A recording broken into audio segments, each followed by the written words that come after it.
When I was young, I'd say 8 to 11-ish, my sister, whom is 7 years older, would babysit me when my parents were out.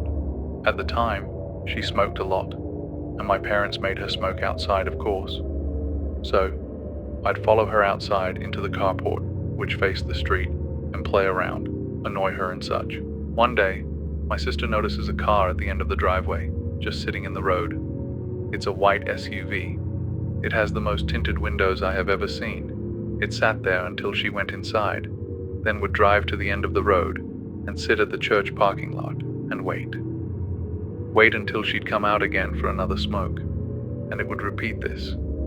Odd, but my sister is a brave lady and just kind of ignored it.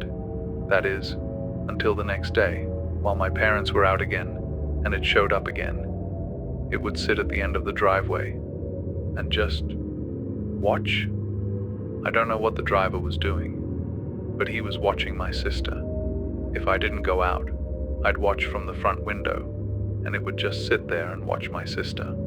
She told my father, who was a sheriff deputy at the time, and he called the cops, made a complaint.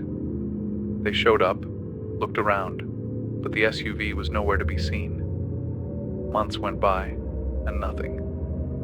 Then one day, a good 9 months after this had all started, and 4-ish since the last sighting, it was back. It became a regular occurrence.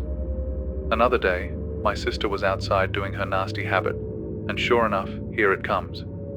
This time, we were alone as usual, and she decides she's had enough.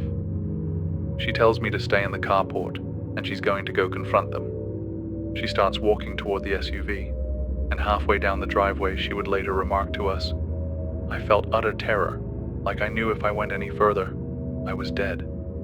I was paralyzed by pure fear." She turned around and went inside. Finally, the family car was in the shop for some kind of issue, so we were all stuck home for a night and had to get delivery, etc. While my parents are home, my sister goes outside to smoke. I go outside with her, and eventually the SUV shows up. She tells me to run inside and tell my father, and I do. My dad promptly gets his gun and starts briskly walking down the driveway, with it in hand, in the direction of the SUV, but not leveled towards it. The SUV floored it, down the road, and peeled out onto the nearby large highway. My dad, being a cop, noted the year and model and distinguishing features. The scariest thing? The license plate had been covered in duct tape. We never saw it again, and my sister just kind of shrugs it off now.